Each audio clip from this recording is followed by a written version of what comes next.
I'm your host, Scott Spratt, a writer for Football Outsiders. And we did it. We made it to the playoffs, guys. Football Outsiders has a ton of great playoff content for everybody. I actually wrote about the Steelers and Chiefs as a playoff preview, but we've got 5 great previews up on the site. Everybody should check that out. It's a little bit of a sigh of relief for fantasy players like myself, but there's actually tons of great ways to play fantasy stuff in the playoffs. And so I have a good friend, Odell Blocker, the great Swami from Dr. Roto, joining me on the show today. Odell, what's going on? How are you? Hey, glad to be here. Ready to talk football. It's Wildcard Weekend, and I think it's going to be a good one. I really do. I completely agree. I think we're going to probably blend a little bit of DFS content with also some kind of playoff preview stuff, maybe a little bit less fantasy heavy than you sometimes get, but it's going to be fun to talk about these 6 great games this week, or at least 5. We'll see how many great ones we get. But before we kick off, let me mention FO Plus is still on sale for 99 cents a week for annual subscriptions. It's a limited time offer. So head over to footballoutsiders.com/subscribe to check that out, or check out the link in the description of the show. Odell, let's just go in order of the games this weekend. They kick off on Saturday at 4:30 with the Raiders at Bengals. That's in Cincinnati, and it's going to be cold, 28 degrees, but not too much wind, no real chance of rain, possible chance of snow, but seems pretty light. That's not going to be the big weather game this weekend. We'll get to that one a little bit later. So in my mind, the major storyline from a fantasy perspective is just whether the Raiders pass rush can disrupt what Joe Burrow has been doing with this explosive passing game. And in the first meetup between these two teams, and there are a lot of rematches this week, the Raiders had just 3 sacks of Burrow. He had 51 in the season, so that's kind of a low total. But do you think things could be different this time around? I think there's a chance things could be different this time around. I think if Carr can limit the turnovers and give his offense a chance to kind of, stay in the game, and that will give his defense a chance to stay off the field. And I think that could give them an opportunity. But Yeah. also, I think if they can't slow down Mixon and at least make the Bengals, have to throw the ball, because the last game they didn't have to throw the ball very much. They were able to kind of cruise along, not have to do much, take advantage of the short fields. And so this time, if they can change that, allow their defense to come out there, get a couple of stops, and keep them in the game, it could be a different ball game this time.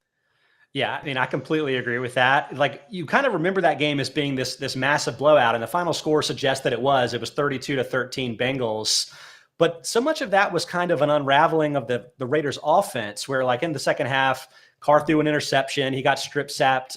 So like it kind of got out of hand pretty early, and it led to 38 rushing attempts for the Bengals versus 29 pass attempts. So a pretty run-focused game plan that you feel like on paper with better turnover fortune could be a lot more even. The Bengals had the third worst pass block win rate of 49% this season. The Raiders were top 8 in pass rush win rate. It just didn't always turn into a ton of sacks. It's like they're kind of like the anti-Steelers, where they were getting a lot of pressure, but not always getting home. But, with the matchup itself, it does seem like things could be a little bit different this time, and it would be interesting to see if it played out differently.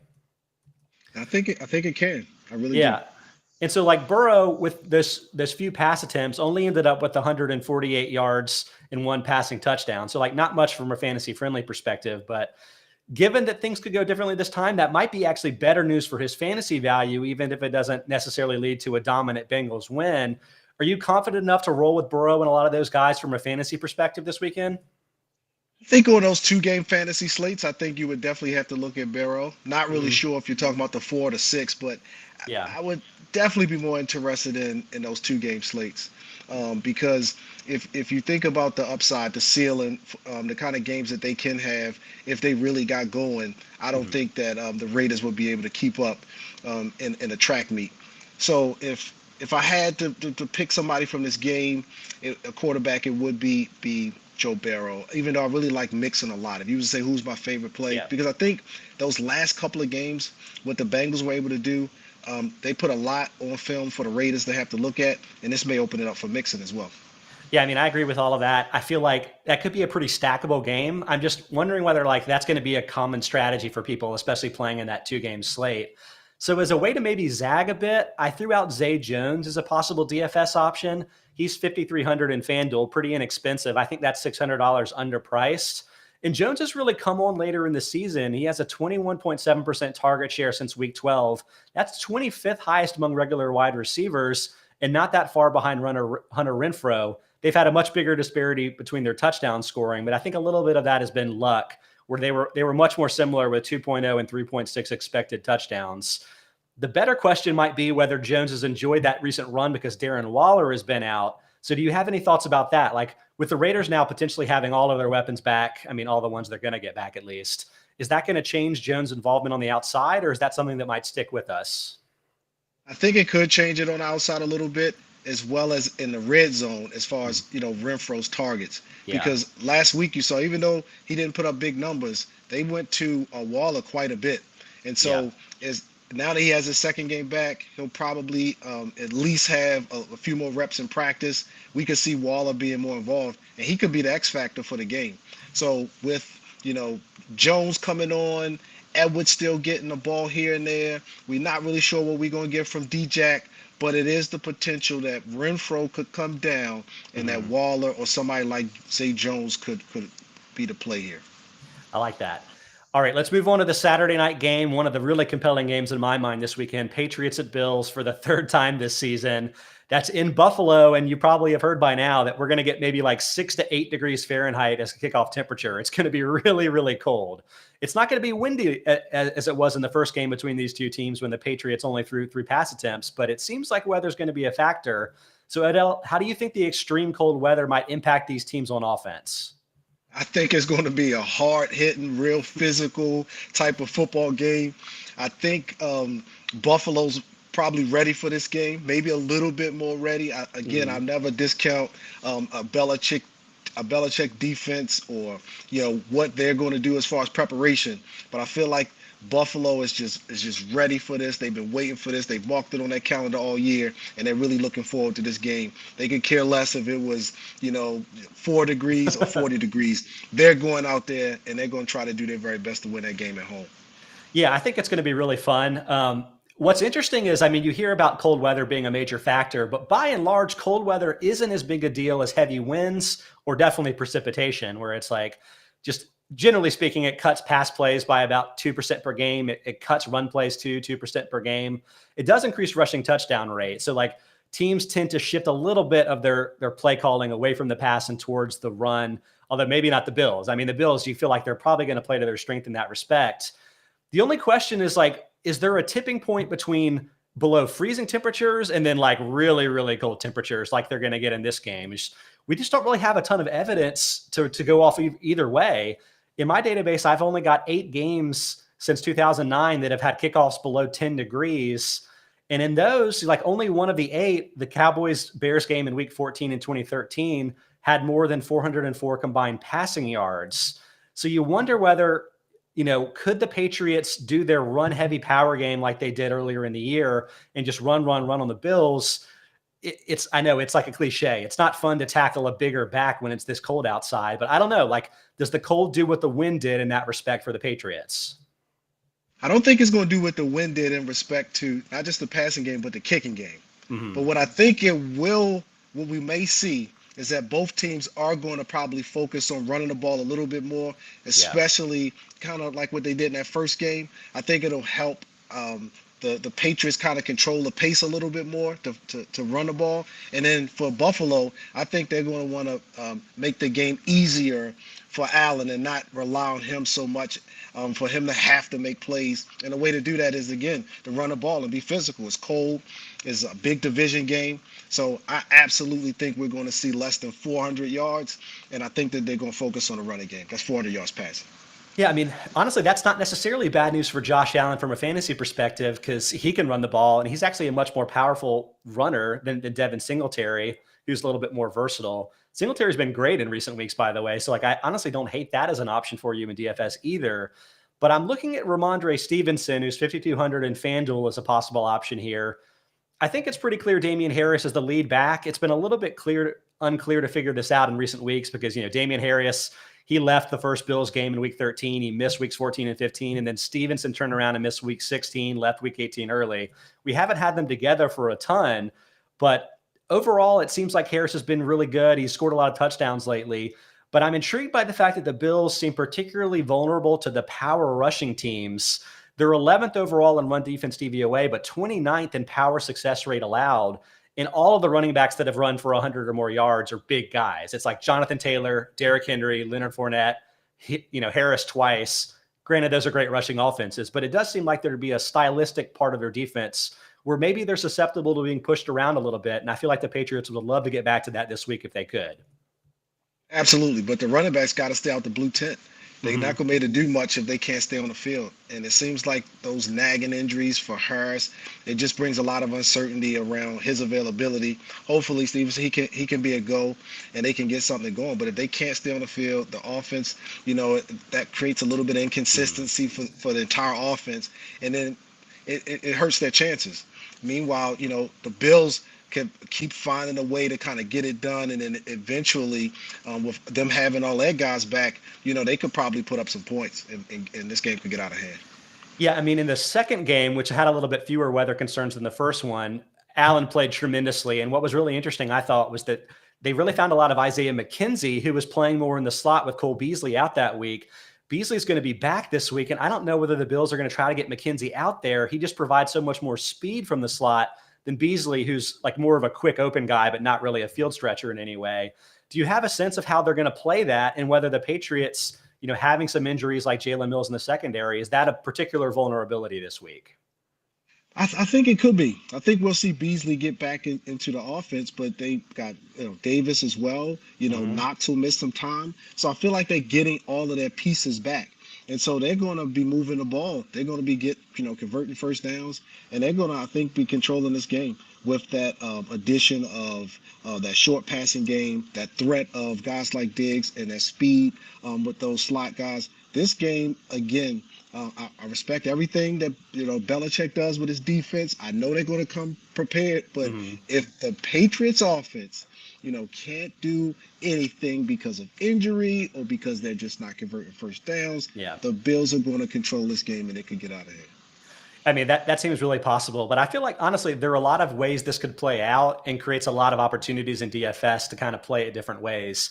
The only thing I probably don't love is a full-on Bills passing attack stack. Like, as mentioned with the potential cold weather, I could see Allen running a good bit, maybe scoring some himself, but I don't know if, say, Stephon Diggs is going to have a big day. He might get kind of matched up against the better and the healthier of the Patriots cornerbacks. But like anything else, like if you want to go Patriots running back heavy, if you want to do like a Bills weird kind of passing stack with Singletary and Allen, I think those are all options. But that's kind of where I'd probably leave it at that.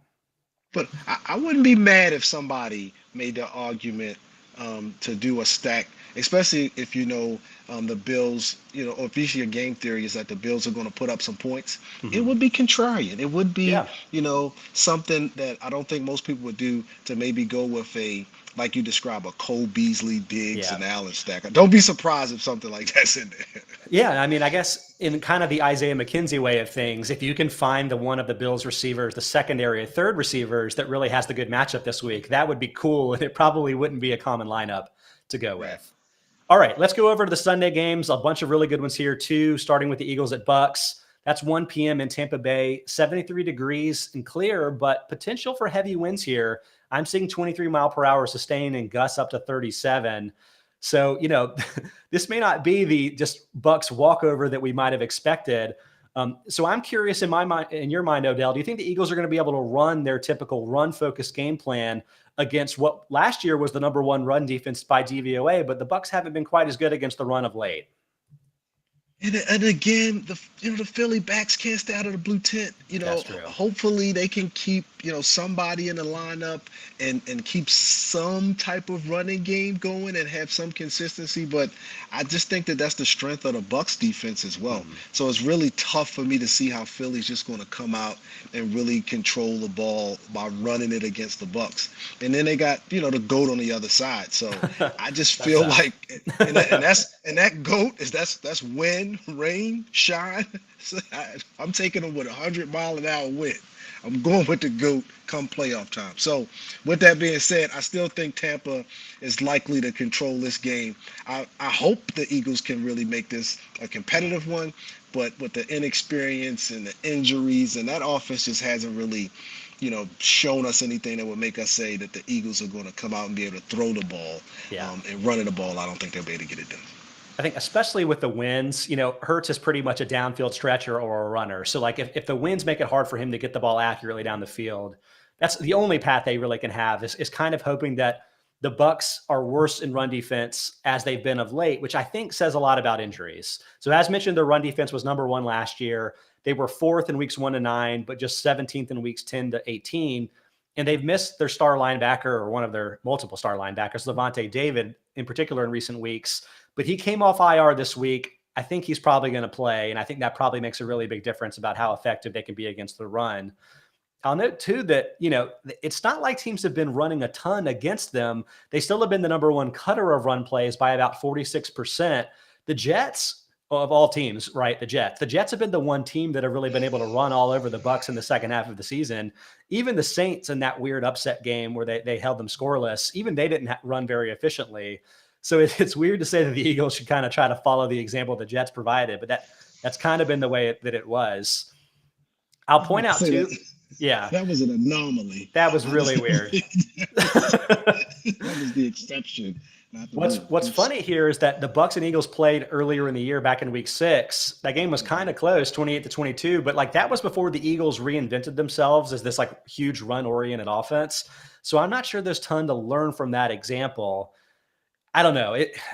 It seems really unlikely from every respect there. Maybe they can get turnovers. Maybe the fact that the Bucs just don't have as many healthy wide receivers as usual can limit them. But honestly, I feel like it seems like the Bucs are going to be able to run the ball on the Eagles, if not more effectively than the other way too. And that's why I'm looking at Leonard Fournette as a possible DFS value. I was surprised to see he was 5,900 in DraftKings. I think that's really low. Probably the fact that he's been on IR recently, but he's off of IR now. He returned to practice on Wednesday. Seems like he's going to play, and it seems like his teammate Ronald Jones is going to be out with his ankle injury. So, I don't know. Maybe I'm underthinking things here, but I would say, why wouldn't Fournette go back to his really dominant shares from before the injury? From weeks 1 to 14, he was top 10 in carry share and top 8 in target share, and led all running backs with 78 targets at that point of the season. Weird thing to say about a guy that had drop problems last year, but is that what, or can the Bucs just kind of run over the Eagles and maybe kind of flip the script on what the Eagles want to do here? That's what I'm seeing. If Fournette's healthy, I don't see how he doesn't become that safety net for Brady and the offense when his receivers are banged up. The offense really struggled there, and I think that's what hurt the defense a little bit. Is because the offense wasn't able to really control the game like they were before. They were going, weren't having those long drives, especially when Fournette was in there. They dunking it down and getting first downs on third down. Now that he's back, I think we're going to see that offense kind of get going a little bit. And I'm not really sure if the Eagles really got an answer for Gronk and Fournette this week, or 2 of my favorite plays.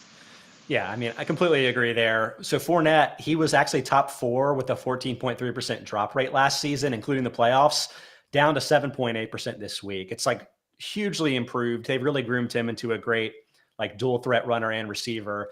And that just really eliminates those mistakes that can kind of cut off drives quickly, which the Eagles would probably need to rely on to have a real chance in this game.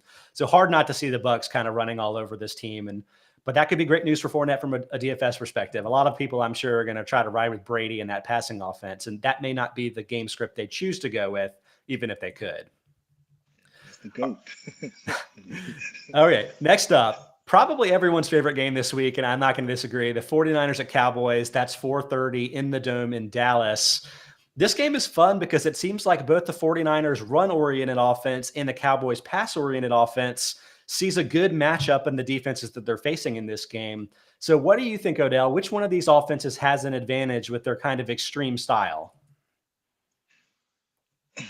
I'm going to go with the home team. And the reason I say that, and I took that deep breath there, is because, like you said, it's something about the 49ers that's interesting. It's like they have these moments where the offense looks really great, the defense is getting stops, and then they have these moments where it just seems like, the offense can't really do much. Where's Kittles? Is Debo on the field? Is he in the backfield? What's going on? But then it's the same thing for the Cowboys. Yeah. They have this where Pollard's going, and then Zeke's going, and Lamb, he looks like he's the next, best thing. Cooper comes in with a game. Schultz has 2 touchdowns, and then it's like, wait a minute, these guys haven't scored in a quarter and a half. Yeah, it's weird. And then in a defense, they come on, they have a few games where they're looking like the 85 Bears or the 2000 Ravens. So you which team is going to show up?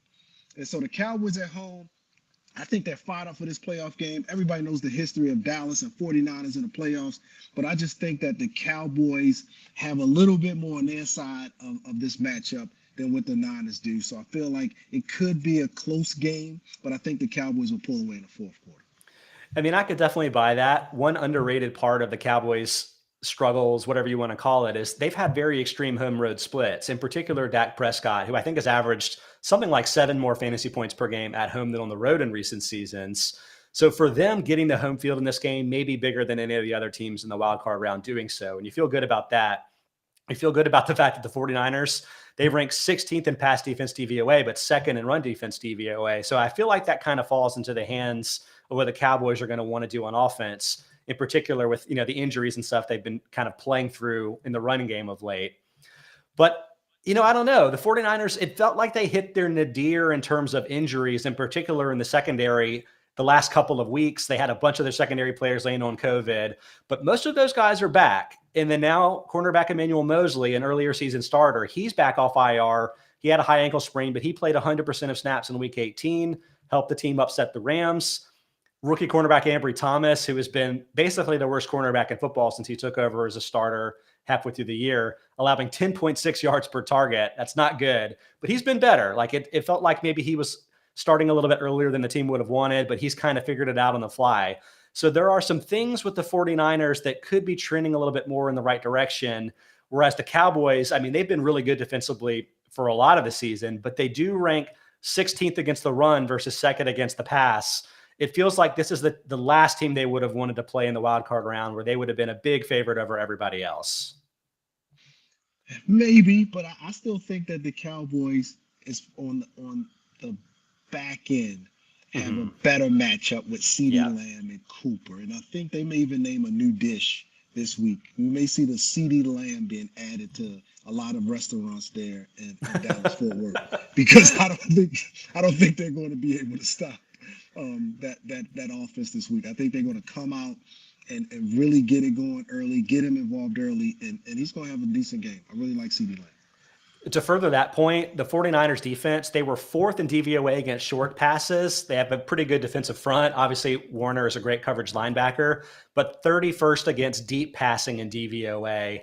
So it seems like there's tons of opportunity to stretch the ball down the field. Prescott had a 7.6 yard average depth of throw this year. That was middle of the pack, but was great when he did throw deep. He had the 3rd highest deep completion percentage. So I would say, Dallas, just don't overthink this. Just check the ball down the field repeatedly. You're going to have all those opportunities for big plays.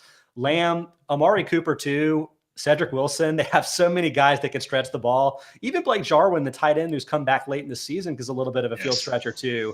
So I think if they don't try to do too much and get too creative on offense, just take what's there for you and grab those explosive plays when you can. I mentioned the guy, I agree with you that CeeDee Lamb and Amari Cooper are kind of in for big days, but when you're just talking about relative to his pricing in DFS, it's hard not to like Cedric Wilson too. He's 4,400 in DraftKings, very, very cheap. But ever since Michael Gallup tore his ACL a few weeks ago, Wilson has jumped up to 47% and 68% snap shares. He's playing a lot of that third receiver spot for the team and had 6 targets each of the last 2 weeks and scored 3 total touchdowns.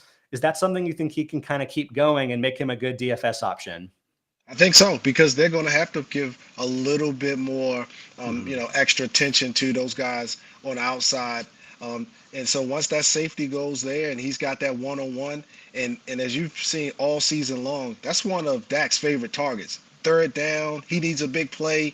He loves to go there. So I could absolutely see him making him a part of the offense, and those explosive plays could easily go that way, especially in this type of scenario. And somebody's going to step up. Somebody's going to make a big play, and I think it could be him in this game.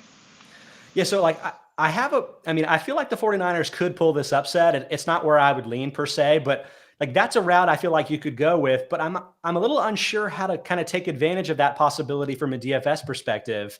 I mean, George Kittle feels like he would have great mismatches, is great after the catch. It's been a bit of a weakness for the Cowboys defense, but is he going to stay in really to provide blocking help against a defense that can really rush the passer and has all of their guns from Micah Parsons and Randy Gregory available to go in this game? So if you wanted to take the 49ers angle, is there anybody that stands out to you from a DFS perspective as a good option? 49ers are winning this game Deebo Samuels has made some big plays Okay, yeah. out the backfield, um, um, in the passing game, the short passing game. He's absolutely the person I would say have to be involved. And I think they would have to at least be running the ball. I think Eli may, he may be somewhere around 20 carries in that type of scenario, and Garoppolo would have to at least be connecting and converting some first downs, maybe the Kittle. Like they would have to be the three people I think would be involved with, but Debo having to be the guy if they are really, really controlling this game. They're not going to just be able to come out and run the ball. I like that Debo option as well. So like the big thing with cornerback Trevon Diggs, obviously leading the position with 11 interceptions this season, had a great year, has a great chance to end up getting some votes for Defensive Player of the Year. But he also allowed a lot of yards after the catch, something that Brian Knowles pointed out in the playoff preview for that on Football Outsiders. So I wonder if Deebo Samuel might be a worse matchup for a number one receiver, if you want to call him that, than a lot of other guys might be that are a little bit more traditional out there. He's so amazing after the catch, and you wonder if that would work. Would you stack like Jimmy Garoppolo with Samuel and with Elijah Mitchell hoping for a receiving touchdown or stuff, or is that a little bit too weird of a mishmash there? I don't think it's too weird. I think I could see that. I would probably like the Kittle Debo a little bit more or something like that. Yeah. Only because in that game, if you're going to have Garoppolo, you got to hope that he's going over 300 yards and has 3 touchdowns. That's true. So I would want the other receiver for leverage. You're just basically keeping your fingers crossed that even if the run game gets them into the red zone, that Garoppolo will be the one that actually gets them into the goal with some close-in touchdowns. And they love Debo in the red zone, or even when they get in plus territory, right? How many times have we seen him on these jet sweeps or, some play out the backfield where he gets the edge and then he takes it in from about 20 yards out. So that's always a possibility as well. You love it when they do the little pitch forward jet sweep. That counts as a passing touchdown. So you get the credit even though it's basically a run play, right? Exactly. All right, here's the game that may not be quite as fun overall. The Steelers at Chiefs, 8:15 in Kansas City. 28 degrees, but none of the concerns with like rain or wind or things that could make this game wonky. It's hard not to see this game being a pretty big blowout. I mean, they played in week 16 and I think the Chiefs won 36-10. I think they were up 30-0 in that game. That was 3 weeks ago, So, and this game is nearly a two touchdown spread entering the game. It's the biggest one of the week. But I'm curious what your thoughts are on the Chiefs offense. Are they going to maintain their typical pass reliance against the Steelers defense that is much better against the pass than the run? And I'll say of note in that first game that TJ Watt, even though he played, he was dealing with cracked ribs. He didn't play his normal full set of defensive snaps and has played that the last 2 weeks, probably healthier this week. I don't know if it'll make the difference, but what do you think, Odell? So first, my Ravens allegiance always makes it difficult to talk about the Steelers, right? Just get that out the way, right? That's fair. But the Chiefs seem like they really controlled that last game. But that also, sets the stage for something that could feel like an upset. Yeah. I don't know if, this is Big Ben's last ride. I don't know if they're going to come out and, have a little bit of something extra to want to play. They kind of made it into the playoffs. And sometimes those teams bring a little bit of momentum when you kind of get into that last spot or you come down to that last play, which was the case in this for the Steelers. But it just feels like they have some matchups, but it just don't feel like the Steelers are able to take advantage of any of them. Yeah. It just seems like, they got matchups with Harris and Deontay Johnson, and they could have Claypool on the outside with one-on-one and some big plays, but it just doesn't feel like Big Ben can get the ball there. He seems like his arm is just a little bit better than mine right now, and that's not good. So I really think this game favors, Kansas City, and I don't think Vegas is wrong with that spread. Yeah, I mean, I'm not going to disagree with you on the favoring part of things. It seems almost a foregone conclusion that the Chiefs are going to win here, but because I did the preview for this game on Football Outsiders, I really kind of dug into the matchups from this and can nerd out a little bit with this. And you're right that there are some aspects of the game that seem like they would benefit the Steelers, even if it didn't play out that way in the first matchup here. The big one would be, obviously, we all know the Chiefs, they really had trouble in the Super Bowl against that Bucs front, which was generating, I think, 39% pressure on their non-blitzes. So you're like, okay, to beat the Chiefs, you need a team that doesn't blitz Mahomes, because you can't blitz Mahomes because he'll kill you deep. And you need them to be able to generate pressure with the front four. And the Steelers were actually the second best team in generating pressure on non-blitzes this year. Only the Bills were better. It didn't really work in the first game, but again, TJ Watt playing through that rib injury, I feel like it could have been a major factor because he was kind of the one guy. He had fewer pass pressures this year than he had each of the last 2 seasons, but tied the NFL record in terms of sacks, where it's like, it seems like whenever he gets around the quarterback, he gets home and creates the sack. So you feel like maybe if he's healthy, that can really make a big difference there. And then the other side of this is just the Steelers need to force turnovers. There were 5 total fumbles in the first game. The Chiefs had 3 of them, but the Chiefs recovered all 5. So like with a little bit better luck in that perspective, maybe if Watt can actually get to Mahomes a few times, force a fumble or 2, maybe they can get an interception or 2, that could make a big difference. And that's been a big thing with Mahomes as well over the course of the season. Remember when they were losing those games in September and October, he had so many plays where he was throwing tip passes and stuff, and they were ending up in interceptions. It was weird, and it was creating a lot of weirdness there. But that script has flipped even more extreme the other way, where he's had a lot fewer interceptions dropped in the second half of the season than you would expect based on league averages. So for the Steelers to have a chance, they're just going to have to catch all of those opportunities. If they're tip passes, if Mahomes just misreads the defense or something, they're going to have to take advantage of that. And so I think Watts is a difference maker. Oh, yeah. You pointed that out, so I want to highlight that. He is a difference maker. But not just that, Tyreek Hill is hobbled. Whatever's going on with that heel is real, right? It caused him to miss games. He didn't look very good even out there. I mean, on game day, he tried to give it a go, right? This wasn't that long ago. Yep. So there's something going on here with their offense that could potentially slow them down. If they are in a situation where they're not able to, move the ball and create those deep plays, and the Steelers can get after you, this team is well coached as well. They have some pieces. Fitzpatrick, Watt, they could make it a game. I just wanted to highlight that because you made a great point there. Yeah. I mean, I think you're doing great not showing your Ravens bias, making the point for the Steelers there. And Hill's not the only Chiefs player with an injury concern, because both of the running backs, Clyde Edwards-Helaire, he's missed the last few weeks with a shoulder injury. Darrell Williams injured his toe last week. They're both questionable heading into this game. And the Steelers, they're 8th in pass defense DVOA, but 27th on run defense DVOA. That would be a way that they could make it easier on Mahomes, not really worry as much about the potential for turnovers. And they may not have that ability if their running backs are hobbled in the way that Hill is hobbled. So there's a couple things there that could kind of give that leaning. We have a question on the YouTube chat from Trexel that says, what about taking a Ben Roethlisberger throwing over 1.5 touchdowns in this game as an option for you as a bet? Aaron Schatz mentioned that the other day, and it's intriguing. I think it's intriguing too. To me, this is kind of relying on the turnovers as much as anything else. If they can get some short fields, that might open the opportunity for Ben to get those touchdowns. They probably won't be able to run the ball that effectively. The Chiefs have really improved their run defense over the course of the season and improved their tackling. Roethlisberger has a lot of completions that stay behind the stick. So, I don't think they're going to move the ball on their own, but maybe Mahomes can open the door for them. What do you think about that as a prop bet for you, Odell? I think you can go with Ben 1.5 in maybe his last game, even if they're in the game, right, and it's competitive, or some kind of way they're up.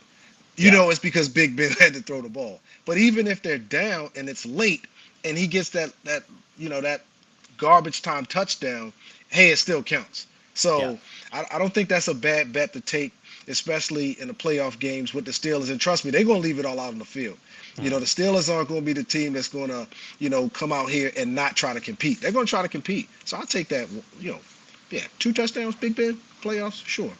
Yeah, the garbage time angle is pretty compelling there too, because the Chiefs have notoriously had a tendency to kind of take the foot off the gas in the fourth quarter of games. Even in week 16 between these two teams, again, they were up 30-0. And then suddenly they let the Steelers, they had like an 80-yard touchdown drive, and they allowed something like 55 yards before time ran out on the Steelers in the fourth quarter. So you could definitely see Roethlisberger scoring late, even if things were already decided. All that said, I kind of had a hard time coming up with DFS players that I liked in this week. I think part of that is the fact that Hill being hobbled. I'm not sure how explosive the Chiefs are going to be with the passing game. They may not have to be that explosive, but there's not a lot of their running backs that you feel good about from a health perspective either. I settled on Najee Harris as a kind of a weird DFS option. He's less expensive than usual at 6,600 in DraftKings. And while I mentioned that the Chiefs have been a lot better against the run in the second half of the season, they're actually 15th in run defense since week 8. But Harris has 7 or more targets in 4 games this season, and 3 of them were pretty big losses. Back in week 3, he had 19 targets. That was a 24-10 loss to the Bengals. In week 4, they lost by 10 to the Packers. And then in week 16, this Chiefs game, they lost 36-10, and he had more than 7 targets there too. Could it be a day where Harris gets like 7 to 10 targets, and even if he's not efficient as a runner, racks up the fantasy points for you? It is no way the Steelers can win without Harris being involved and having a big day. Whether that's 5, targets out of the backfield, 18 attempts, he's going to need to have about 80 yards rushing, 30, 40 yards out the backfield, and maybe he gets that touchdown for them to even have a chance. Now, if they're having if this game is competitive and it's back and forth, then he can easily go over 100 yards and 2 touchdowns. So my favorite play for the Steelers offense would probably be Harris. If I had to pick somebody coming back on the other side, with Mahomes' ability to move it all around, we're not really sure of the backfield, then I would probably have to go with Kelsey, right? Because he's his guy and he's going to be involved no matter what. But the Steelers played the tight end pretty well. So I would say Harris is a great play. With Kelsey, he actually missed the first matchup between these two teams because he was on the COVID list, which kind of makes it even more ridiculous that they won 36-10. Again, I'm not telling you to pick the Steelers money line in this game by any means, but we didn't get the preview of what Kelsey might do to this defense. He's a little bit different of a tight end than a lot of the guys the Steelers have kind of held in check. So I could see that too. Although, as mentioned, I don't love a lot of the DFS guys in this game, as compelling as I think the game might end up being. Agreed. Okay. We got one more game to hit on. A pretty fun game here as well on Monday night between the Cardinals at Rams. That's Monday at 8:15 in the Dome in Los Angeles. The tricky part of this, again, the Super Wildcard Weekend, pushing this game to Monday, that makes it really tough because you're probably going to be pairing it with some of the earlier games in the weekend from a DFS perspective.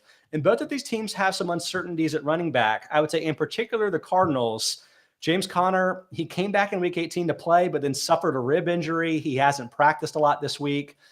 You don't know about that. Chase Edmonds, who actually missed week 18 with a rib injury, he's been back practicing in a limited basis, but we don't know if he's going to play as well. I mean, the Rams are a bit healthier on that side of the ball, but Cam Akers came back amazingly quickly to play in week 18 from his Achilles injury. And I guess there's a possibility he could see his workload shoot up over the course of the playoffs too. Before the year started, obviously, we all thought he was going to be a workhorse back, and you would feel like if healthy, he's probably more talented than the normal starter, Sony Michel. So what do you make of these two rushing games from the uncertainty perspective? And what are you going to do in DFS where you may not know the answer to these questions before the Monday night kickoff?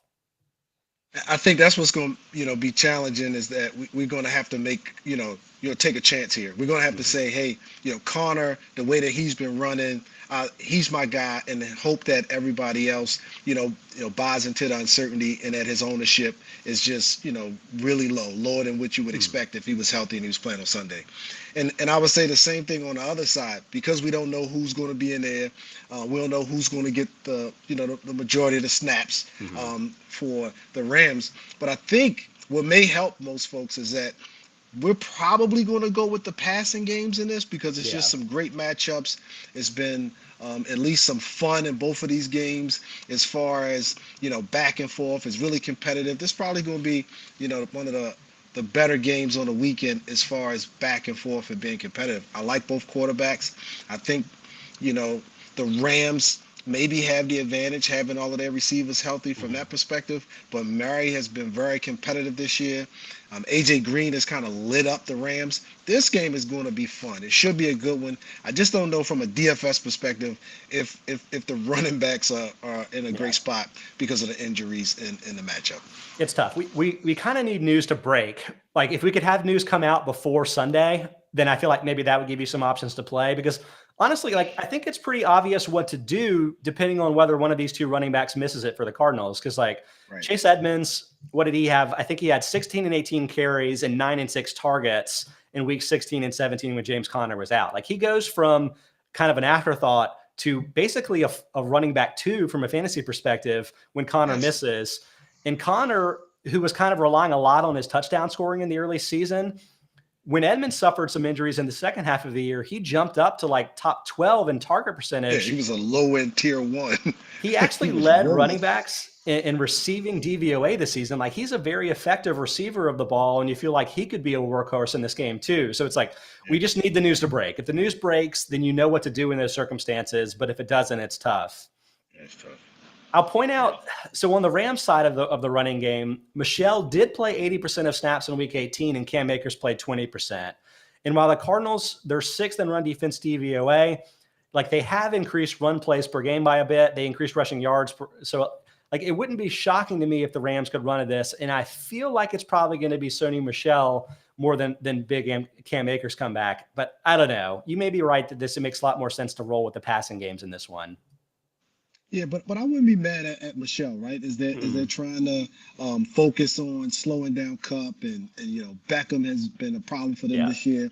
That Michelle, if he's in there, because last week he didn't get it, was going to Higbee and other guys once they got into the red zone. But if it goes to him, he's having a huge fantasy game, right? So that could easily swing. And Michel is not expensive. He's $5,400 in DraftKings. I don't know if that's because Akers coming back adds uncertainty. I don't know if it's because last week he did not have a lot of success against the 49ers, but I think the 49ers are a much better run defense than the Cardinals are. I think that's a factor. So I don't know. Like, I could see it as a bit of a counterplay. It's intriguing to me, but it's probably not my favorite play of the week. Odell, I'm excited to see a lot of these games. I'm hoping that DFS can add a little bit of an intrigue too, where unfortunately your Ravens, they missed the playoffs after all the injuries they suffered. My Panthers never had a chance to make the playoffs after the first 3 weeks of the season. So, like, we're relying on fantasy to add some intrigue this week, but it should be fun. Odell, tell all of our listeners where they can catch your work and what you have coming up from a article perspective, anything you have going on. Oh, Dr. Roto, drroto.com. You can look for the articles, the Zen Master. They come out every week. We're going to have another playoff one for the 6-game slate. Also, we do Friday Night Lights. Every Friday, we go over the entire slate. We talk about our plays. We have a lot of fun. I think it's a must watch. Get over there to Dr. Roto. Highly encourage everybody listening to check that out. It's really fun to play DFS in the playoffs in my mind. So this is a great opportunity to check that out. Don't let the traditional fantasy season being over discourage you there. I mentioned one more time that Football Outsiders has a lot of great playoff preview content up. So check that out, whether you like fantasy or not. And that FO Plus remains on sale for 99 cents a week right now. So check that out as well. That's going to do it for this week's episodes of the Football Outsiders Fantasy Show, Podcast Network, everything else we have going on. Have a lot of fun watching your Super Wildcard Weekend shows. Odell, it's been a pleasure to have you on. Hope to have you back soon, okay? Absolutely. Thank you. Good luck, everybody. Catch you later.